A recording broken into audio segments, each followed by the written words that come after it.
வணக்கங்களே, இந்த வீடியோல நம்ம TNPSC group and mains examination எம்பிசிஎம் பேட்ச்ல நம்ம டெய்லி டெஸ்ட் நம்பர் 9 அதுக்கான ஆன்சர் அண்ட் எக்ஸ்பிளனேஷன் வந்து பார்க்க போறோம். மொத்தம் 2 கொஸ்டின் இருக்கு. ஸோ 2 கொஸ்டினுமே ரொம்ப முக்கியமான எத்திக்ஸ் கொஸ்டின்ஸ் சொல்லி பார்க்குறோம். ஸோ ஃபர்ஸ்ட் கொஸ்டின் என்ன அப்படின்னா, what are the principal rules for commercial virtue வந்து பார்த்தீங்கன்னா சார் கமர்ஷியல் எத்திக்ஸ் வந்து ஸோ வணிக அறம் மற்றும் வணிக அறத்திற்கான முதன்மை விதிகள் என்ன. ஃபர்ஸ்ட் வணிக அறம்னா என்ன, கமர்ஷியல் எத்திக்ஸ் ஆர் பிசினஸ் எத்திக்ஸ்னா என்ன அப்படின்னு நம்ம எக்ஸ்பிளைன் பண்ணிட்டு ஸோ அதுக்கப்புறமா வந்து பார்த்தீங்கன்னா அதில் இருக்கக்கூடிய முதன்மை விதிகள் என்னென்ன அப்படின்னு பார்க்க போறோம். பிரின்சிபல் ரூல்ஸ் என்னென்னு பார்க்க போறோம்.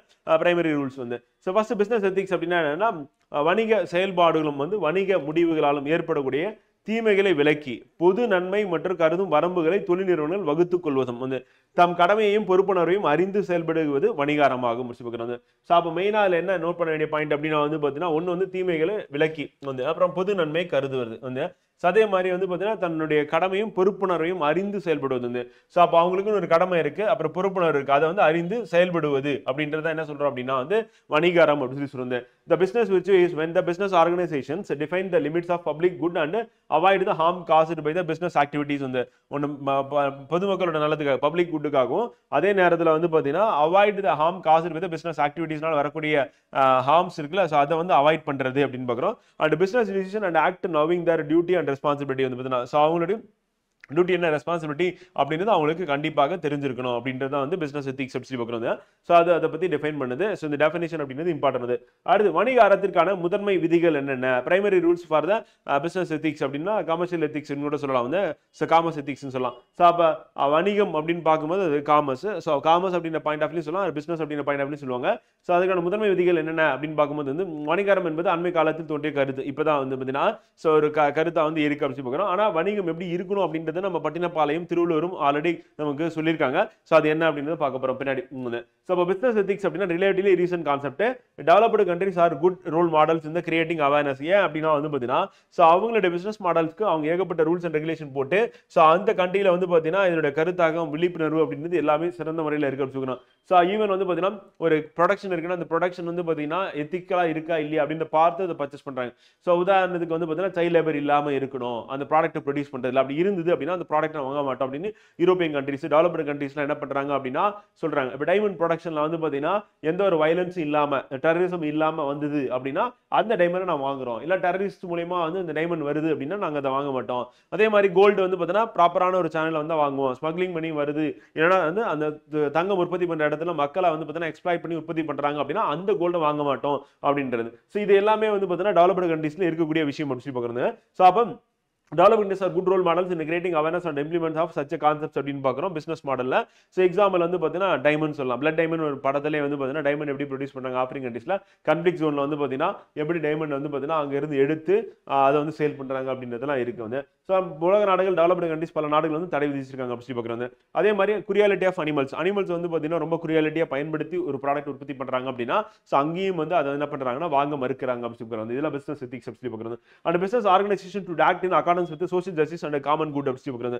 ஸோ அப்போ தொழில்கள் செய்ய வேண்டியவற்றை ஏற்றுக்கொண்டு செய்யக்கூடாதவற்றையும் விலக்கி உரிய விதிகளை வகுத்தும் சமூக நீதி மற்றும் பொது நன்மை கருதி வணிக நிறுவனங்கள் செயல்படணும். அப்போ வணிக நிறுவனங்களோட செயல்பாடு எப்படின்னா சோஷியல் ஜஸ்டிஸ் அண்ட் காமன் குட்டா இருக்கணும். ஸோ சமூக நீதி மற்றும் பொது நன்மை கருதி தான் அவங்களோட செயல்பாடு இருக்கணும் அப்படின்னு சொல்லி அழுத்தமாக வந்து சொல்றோம். அதே மாதிரி வாடிக்கையாளர், பணியாளர், சிறுவனின் பங்குதாரர், கடன் உதவி வழங்கியும் அரசமைப்பினர் ஆகியோரின் வந்து நலன்களை பாதுகாக்க வேணும். அப்போ எல்லாருடைய நலன் இதில் இருக்கணும். கஸ்டமர் இருக்கணும், எம்ப்ளாயர் இருக்கணும், small business, share holders, leaders, lenders, அதே மாதிரி வந்து பார்த்தீங்கன்னா ஸ்டேட்மெண்ட் கவர்மெண்ட் இது எல்லாத்தையும் பாதுகாக்கக்கூடிய வகையில் அந்த பிசினஸ் வந்து இருக்கணும் அப்படின்றதான் வந்து பார்த்தீங்கன்னா சொல்லக்கூடியதா இருக்குது. ஸோ அப்போ அனைவருக்கானதா இருக்கும், பொதுவானதா இருக்கணும். வந்து சட்ட நியாயங்களுக்கு உட்பட்டு பண்பாட்டு விளிம்பியங்களுடன் வந்து பார்த்தீங்கன்னா இருக்கணும். அப்ப சட்டத்துக்கும் உட்படணும், அதே நேரத்தில் கல்ச்சரல் வேல்யூஸும் மதிக்கக்கூடியதா வந்து இது இருக்கணும்னா பிசினஸ் இருக்கும். அப்ப லீகல் நார்ம்ஸ் இருக்கும், அதே நேரத்தில் வந்து என்னன்னா பண்பாடு அப்படின்றது இருக்கும். ரெண்டுத்துக்கும் உட்பட்டதா இருக்கணும் அப்படின்னு சொல்லி பார்க்கணும்.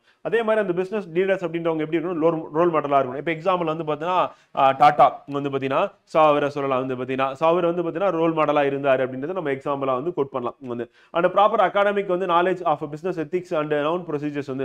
ஸோ அதே மாதிரி வணிக அறிவியல் கல்வி அறிவுடையவராகும் வந்து பார்த்தீங்கன்னா குறித்த முறையான கல்வி அறிவுடையராக அவங்க வந்து இருக்கணும் அப்படின்றது வந்து பார்த்தீங்கன்னா சொல்கிறோம். And business ethics can change according to the situation தகுந்த மாதிரி மாறிட்டே இருக்கும். ஒவ்வொரு நாட்டுக்கும் ஒவ்வொரு விதமாக வந்து பிஸ்னஸ் எத்திக்ஸ் வந்து மாறும் வந்து. ஸோ அப்போ அந்த நாட்டுக்கு தகுந்த மாதிரி பிஸ்னஸ் எத்திக்ஸ் என்னவோ அந்த கல்ச்சரல் வேல்யூஸ் என்னவோ அதை வந்து நம்ம ப்ரொடெக்ட் பண்ணி அதை மதிச்சு கொண்டு வரணும். அண்ட் டெவலப்டு கண்ட்ரிஸ் ஆர் லாகிங்காக இருக்குது, பிஸ்னஸ் எத்திக்ஸ் வந்து ஃபாலோ பண்ணுறது கிடையாது. காரணம் என்ன அப்படின்னா டெவலப்டு கண்ட்ரிஸில் ரிசோர்ஸ் இருக்குது, அதனால் அவங்க என்ன பண்ணுறாங்கன்னா பிஸ்னஸ் எத்திக்ஸை கண்டிப்பாக ஃபாலோ பண்ணணும்னு சொல்லி ஸ்ட்ரிக்டாக இம்ப்ளிமெண்ட் பண்ணலாம். பட் இங்கே வந்து அது பண்ண முடியல அப்படின்னா பின்தங்கியே இருக்குது அப்படி பார்க்குறோம். And company and it's senior officers employees should follow the ethical வந்து பார்த்தீங்கன்னா ப்ராக்டிசஸ் வந்து கண்டிப்பாக ஃபாலோ பண்ணணும். உயரதிகாரம் அந்த பணியாளர்களும் கண்டிப்பாக வந்து பார்த்தீங்கன்னா அந்த அறம் சார்ந்து செயல்படணும் அப்படின்னு சொல்லி சொன்னோம். பின்பற்றி நடத்தல் வேண்டும் அப்படி பார்க்குறோம். அண்ட் அடிஷ்னலி வந்து இப்போ பின்பற்றி நடக்கலை அப்படின்னா மீறுவங்களுக்கு தண்டிக்கக்கூடியது, அவங்களுடைய சுச்சுவேஷனை கவனமாக ஆராய்ந்து அதுக்கு தகுந்த மாதிரி நடவடிக்கை எடுக்கிறது அப்படின்னு சொல்லி பார்க்கணும். அதே மாதிரி காலப்போக்கில் வந்து பார்த்தீங்கன்னா பிறலும் வணிக நிறுவனங்கள் இருந்தது அப்படின்னா அதெல்லாம் மதிப்பில் வந்து விட அமைச்சுக்கணும். எதெல்லாம் எத்திக்ஸ் ஃபாலோ பண்ணி வராங்களோ அந்த நிறுவனம் தான் மேலே முன்னேறி போக முடியும் அமைச்சுக்கிறோம். அந்த குறிப்பிட்ட தொகையை சமூகத்திற்கு செலவிடுறது கட்டாயம். இந்த கார்பரேட் சோஷியல் ரெஸ்பான்சிபிலிட்டி அப்படின்னு சொல்லி சொல்லுவோம், சிஎஸ்ஆர் அப்படின்னு சொல்லிட்டு நம்ம இந்தியாவில் இதை வந்து ஃபாலோ பண்ணுறாங்க. ஸோ அப்போ அவங்களோட ப்ராஃபிட்டில் இப்போ 2% வந்து பார்த்தீங்கன்னா செலவு பண்ணணும். அது எங்கே செலவு பண்ணலாம் அப்படின்னு வந்து எடுத்துட்டோம் அப்படின்னா இப்போ example assistance for library, health, infrastructure, development of education institution, rural development, road facility, drinking water facility and research இதுக்கெல்லாம் வந்து செலவிடுறது வச்சுக்கணும். ஸோ அப்போ சிஎஸ்ஆர் மூலியமாக கம்பெனிஸ் என்ன பண்ணுவோம் ப்ராஃபிட்டில் செலவிடுறது வச்சுக்கணும். And principle says the following about speciality in business அப்படின்றது வந்து பட்டினப்பாலையில் வரக்கூடிய ஒரு பாடல் வந்து சொல்லுது.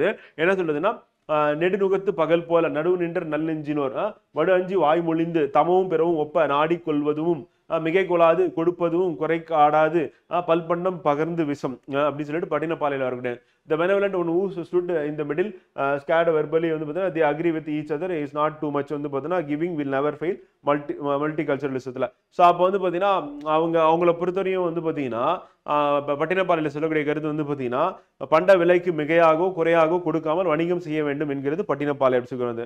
ஸோ அப்போ பட்டினப்பாலை வரக்கூடிய கருத்து வந்து என்னன்னா without paying too much or too little for the commodity price அப்படி சொல்லி சொல்றது. ஸோ அப்போ கரெக்டாக வந்து வணிகம் பண்ணணும் அப்படின்னு சொல்லி பட்டினப்பாலையில் வரக்கூடிய பாடல் சொல்லுது அப்படின்னு சொல்லி இப்போ நான் அந்த பாடல் எழுதணும் அப்படின்னு அவசியம் கிடையாது. புக்ல இருக்குன்னா நம்ம கொடுத்துருக்கோம். பட் இந்த பட்டினப்பாலையில் வரக்கூடிய பாடல் வந்து பார்த்தீங்கன்னா இதை பத்தி பேசுறாங்க அப்படின்றத இந்த இதை அப்படியே எழுதினீங்கன்னா கூட போதும். அதே மாதிரி வந்து பார்த்தீங்கன்னா வள்ளுவர் வந்து என்ன சொல்லியிருக்கேன்னா வாணிகம் செய்வாருக்கு வாணிகம் பேணி பிறவும் தம போல செய்யும் அப்படின்னு சொல்லி வள்ளுவர் வந்து சொல்றாரு வந்து. ஸோ அதான் இங்கே நோட்டில் நான் உங்களுக்கு கொடுத்துருக்கேன். ஸோ நோட்டில் என்ன கொடுத்துருக்கேன் அப்படின்னா வந்து பார்த்தீங்கன்னா அந்த குறள் அப்படியே கொடுத்துருக்கேன் வந்து.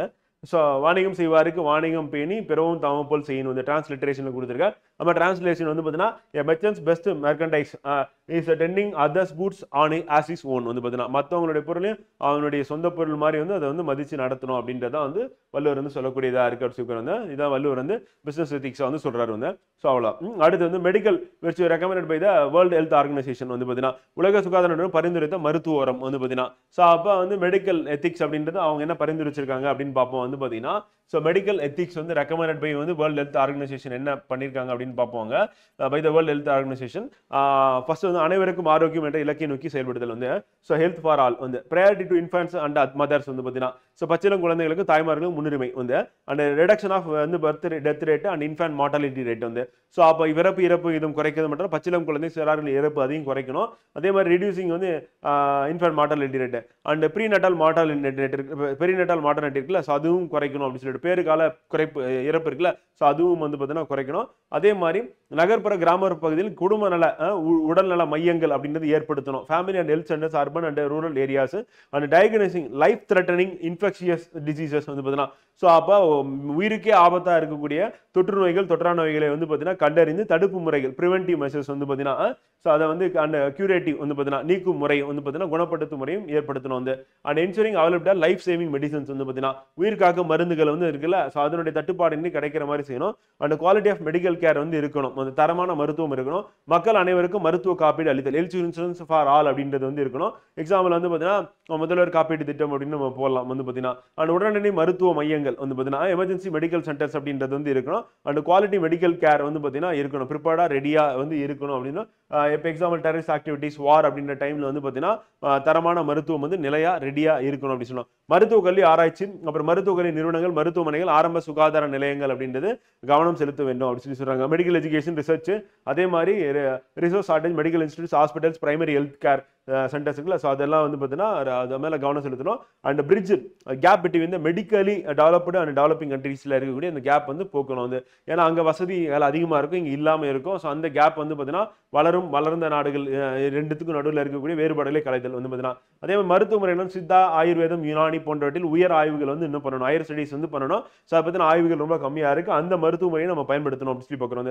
அண்ட் பிசிஷியன் ரெஸ்பான்சிபிலிட்டிஸ், மருத்துவரின் பொறுப்புணர்வுகள் அப்படின்னு எடுத்துக்கும் போது மருந்துகளால் ஏற்படும் பக்க விளைவுகளை பற்றி என்ன பண்ணணும், குறைப்பதோடு அவை பற்றி விழிப்புணர்வு ஏற்படுத்தணும். So side effects of medicines பற்றி ஒரு அவேர்னஸ் வந்து ஏற்படுத்தணும். அதை பற்றி பேஷண்ட் கிட்ட சொல்லணும். And patient should inform the doctor openly about all the diseases. அவங்களுக்கு என்னென்ன நோய்கள் இருக்கு அப்படின்றத டாக்டர் கிட்ட ஒளிமற வேண்டி சொல்லணும் அப்படின்னு சொல்லி பார்க்குறோம். And medical council of India எப்போ ஏற்படுத்தினாங்க, establish 1934. Code of conduct for doctors in India இவங்க தான் கிரியேட் பண்றாங்க அப்படின்னு சொல்றாங்க. ஸோ மருத்துவர்களுக்கான நடத்தை விதிகளை வந்து தீர்மானிக்கிறது யார் அப்படின்னா வந்து பார்த்தீங்கன்னா மருத்துவ கவுன்சில் அப்படின்னு சொல்லி பார்க்குறோம். இந்திய மருத்துவ கழகம் அப்படின்றத தீர்மானிக்குது அப்படின்னு சொல்றோம். ஸோ அது இம்பார்ட்டன்ட் தான். ஸோ இதுதான் வந்து பார்த்தீங்கன்னா மெடிக்கல் எத்திக்ஸ் சம்பந்தப்பட்ட ஆன்சர் அப்படி சொல்லி பார்க்கலாம். இது வந்து 10 மார்க்ல எழுதுற மாதிரி இருக்கும். இதில் இருக்க பாயிண்ட்ஸ் நான் ஹைலைட் பண்ணிக்கலாம். ஸோ அந்த பாயிண்ட்ஸ் கண்டிப்பாக உங்கள் ஆன்சர் பேப்பரில் இருக்கணும். அது மட்டும் இல்லாமல் அடிஷனலாக நீங்கள் இன்ட்ரடக்ஷன், கன்க்ளூஷன் அப்படின்றது யூனிக்காக நீங்கள் ஏதாவது ஒரு டேட்டா கொடுத்து, ஒரு ரிப்போர்ட்டு கொடுத்து, ஒரு ஃபேக்டை கொடுத்து ஆரம்பிச்சிங்க முடிச்சிங்க அப்படின்னா பெட்டராக இருக்கும் அப்படி சொல்லி பார்க்குறது. So see you on live கிளாஸில் சந்திப்போம். நன்றி, வணக்கம்.